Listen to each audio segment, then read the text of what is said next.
j'espère que vous allez bien. Je suis super contente de vous retrouver pour vous présenter tout un tas de nouveautés qui vont sortir là en librairie au mois d'octobre. C'est vraiment un genre de vidéo que j'adore préparer en amont et du coup j'espère que vous prenez également plaisir à découvrir mes petites sélections.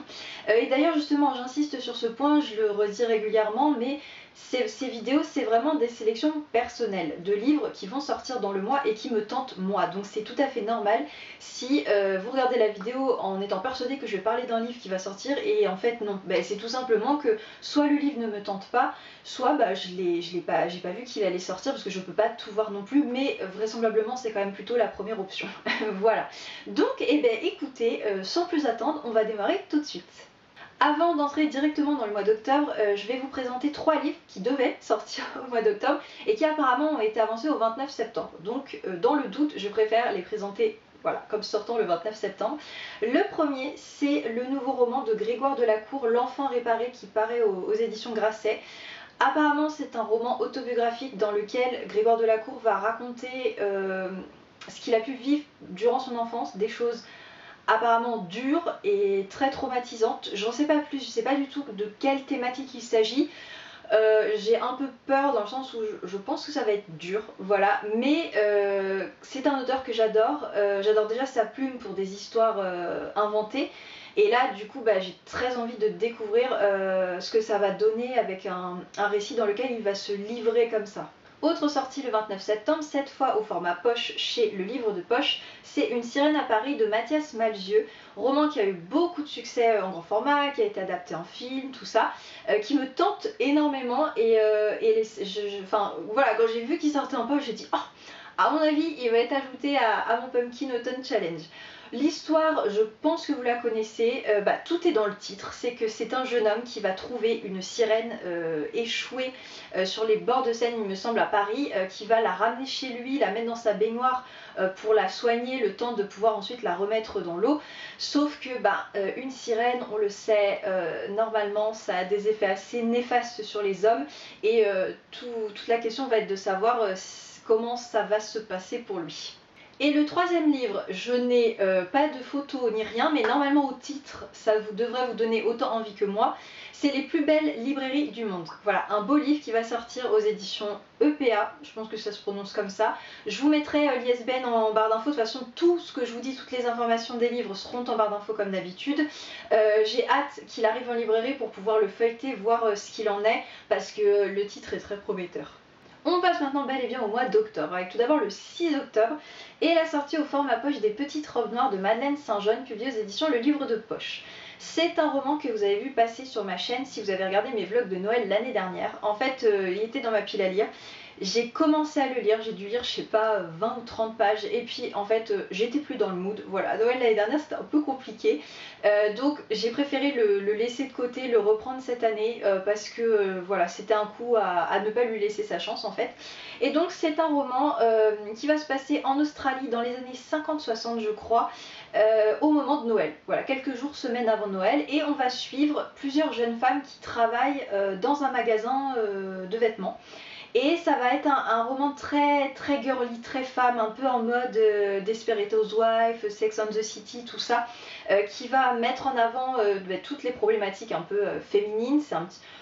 C'est un roman qui me paraît peut-être un petit peu cliché, mais qui veut vraiment parler de la condition des femmes en Australie à cette époque-là.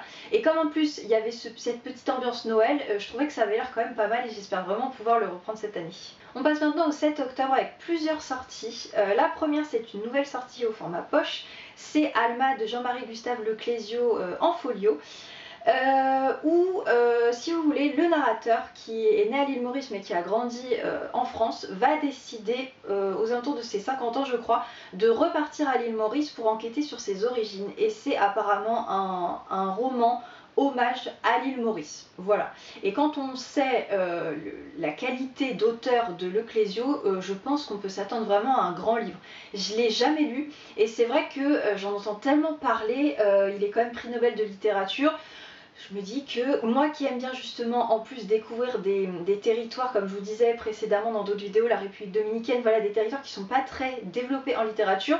L'île Maurice, on n'en parle pas plus que ça, donc ça m'attire énormément.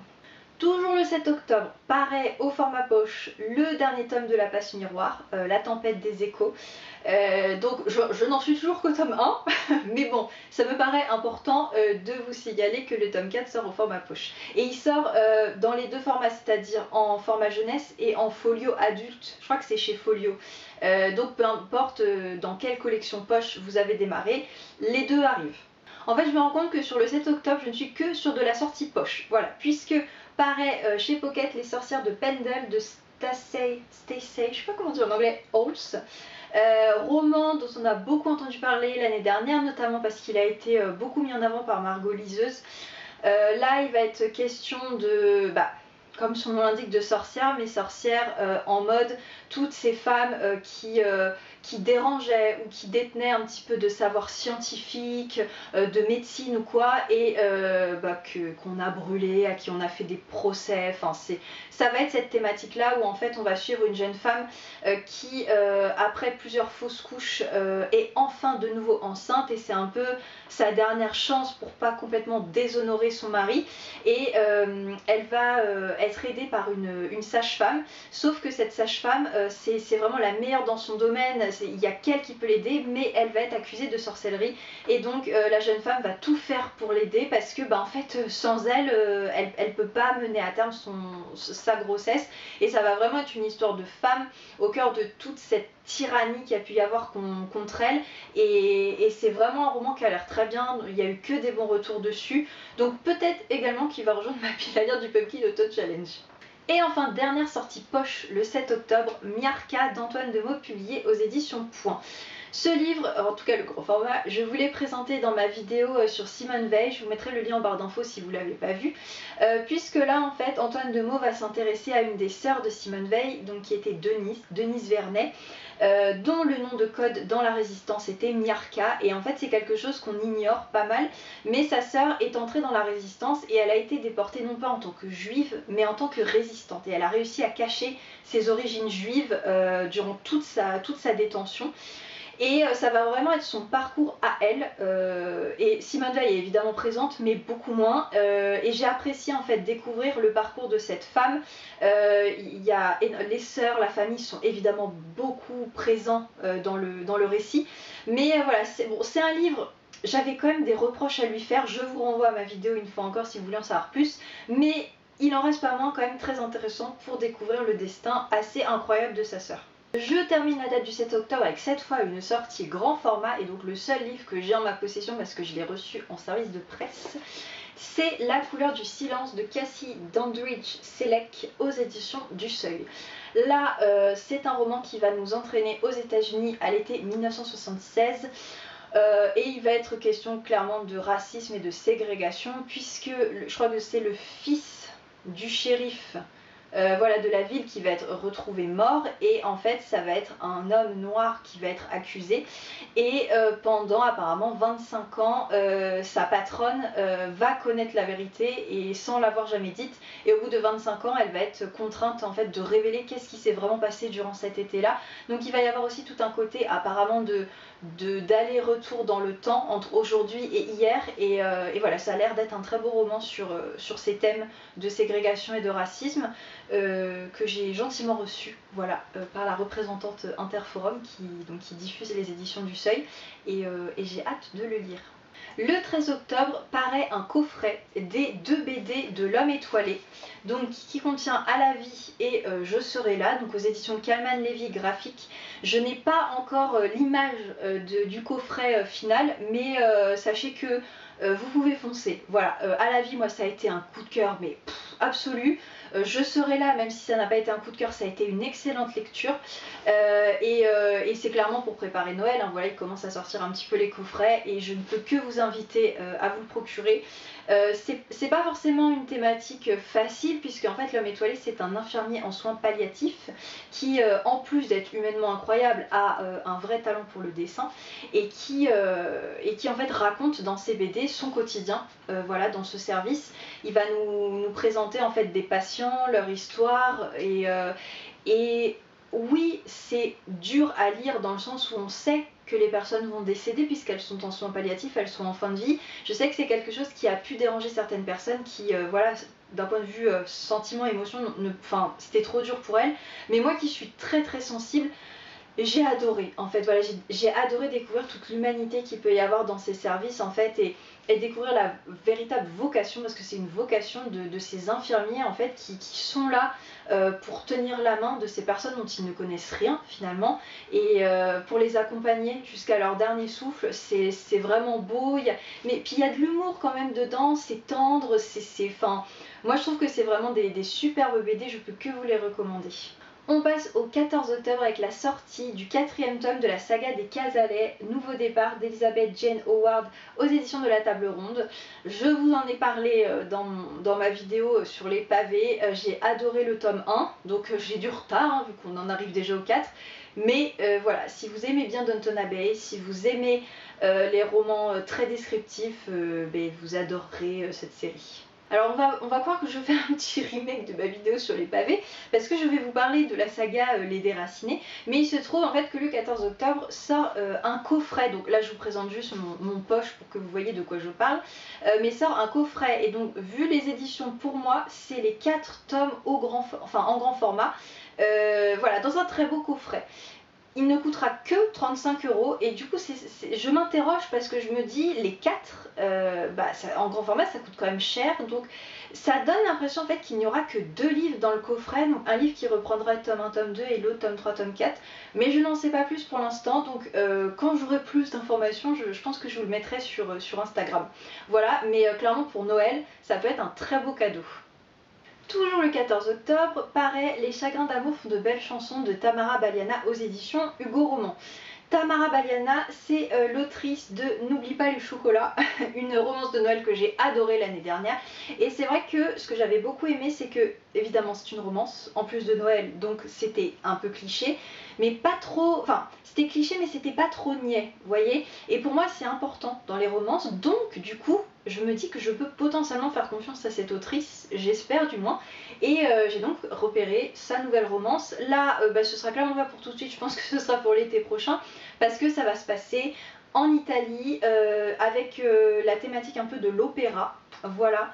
Et je n'en sais pas plus, mais ça avait l'air pas mal, donc nous verrons bien. Et enfin, dernière sortie du 14 octobre, Élise sur les chemins de Bérengère Cournut, aux éditions Le Tripode. Cette autrice, c'est celle qui a écrit De pierre et d'os, que j'ai lu en début d'année, qui était assez particulier. Voilà, je vous renvoie à mon bilan du Cold Winter Challenge si vous voulez en savoir plus, je vous mettrai le lien en barre d'infos. Si vous voulez, je voyais en quoi c'était un bon livre, je comprenais pourquoi il avait eu du succès, mais je n'avais clairement pas adhéré. Voilà, et au vu du résumé de celui-ci, je pense qu'il va se passer exactement la même chose, mais j'aimerais bien retenter quand même. Là, en fait, on va suivre une jeune femme qui vit dans une colline, et on va de nouveau retrouver dans De pierre et d'os, c'était le côté, on suivait une Inuite. Là, c'est une femme de la campagne, mais plus quoi, puisqu'elle vit vraiment au cœur de la nature. Il va y avoir un lien très fort avec la nature, et un lien presque magique, si vous voulez, puisqu'il est question d'une femme serpent qui va lui rendre visite. Enfin, il y a tout un univers assez onirique, j'ai l'impression. Pareil, le résumé est grand comme ça, donc c'est difficile de se faire une idée. Mais j'ai quand même envie de me relaisser tenter, donc pourquoi pas peut-être pour le Pumpkin Autumn Challenge. Quand je vous disais que ma pile à lire allait beaucoup évoluer, c'est voilà, je me connais. C'est dès que je vois un nouveau livre, je me dis tiens, je vais le rajouter. On passe maintenant au 21 octobre avec, je pense, la sortie la plus attendue de cette fin d'année. Et là, on n'est pas sur du roman, on est sur de la BD. Je pense que vous vous en doutez, c'est le nouvel Astérix. Donc Astérix, c'est le Griffon. C'est la couverture provisoire, donc personne ne sait à quoi ressemblera la couverture finale. Je n'ai jamais lu d'Astérix, mais moi je regardais les dessins animés quand j'étais petite, j'ai les VHS, voilà. Et donc du coup, même si je n'ai jamais lu les BD, c'est quand même un univers que je connais et qui m'attire. J'ai eu beaucoup de jouets Astérix par exemple quand j'étais petite. C'est vrai que j'aimerais m'y mettre. Voilà, c'est comme les Tintins, moi j'avais les dessins animés, pas les BD. Pareil pour Spirou, pour tous ces trucs-là, le Marsupilami, moi je regardais que les dessins animés en fait. Je pense que ma génération, on avait beaucoup ça. Et c'est vrai qu'il faudrait s'y mettre. Pour toutes ces séries-là, je me dis, un jour il va vraiment falloir que je me dise, tiens, en plus mon père les a tous quoi. C'est pas comme s'il fallait que je les achète ou j'ai juste à aller chez lui et à lui prendre. Mais bon, bref, je pense qu'on est beaucoup dans ce cas-là. Donc voilà, tout ça pour dire, on va pas divaguer, le nouvel Astérix sur le 21 octobre. Toujours à la même date, paraît je pense que c'est 2 livres, c'est pas des coffrets. Pour moi, c'est 2 livres qui regroupent des œuvres de Luis Sepulveda. Voilà, Luis Sepulveda, c'est un de mes auteurs favoris. Il nous a malheureusement quittés l'année dernière à cause du coronavirus. Je lui avais fait une vidéo hommage, tout ça, tout ça. Et là, les éditions Métellier sortent donc deux ouvrages. Le premier, c'est Bestiaire, qui va regrouper les 5 contes que Luis Sepulveda a pu écrire. Donc, au vu de la couverture, que je trouve superbe, on comprend qu'il y aura donc Histoire d'une mouette et du chat qui lui a appris à voler, Histoire du chat et de la souris qui devinrent amis, Histoire d'un chien mapuche, Histoire de l'escargot qui a appris l'importance de la lenteur, je crois que c'est ça, et Histoire d'une baleine blanche. Donc, moi, je n'en ai lu que 2 sur ces 5-là.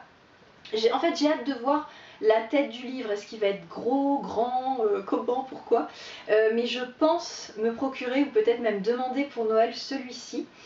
Et ils sortent également Raconter c'est résister, 4 romans. Et donc dedans, j'ai vu, alors je ne saurais plus vous dire les 4, mais il y a Rendez-vous d'amour dans un pays en guerre, je crois qu'il s'appelle comme ça, Les roses d'Atacama, et Histoire du bout du monde, quelque chose comme ça. Enfin, vous voyez, c'est vraiment Raconter, c'est résister. Donc, c'est vraiment ces romans qui vont aborder ces sujets-là.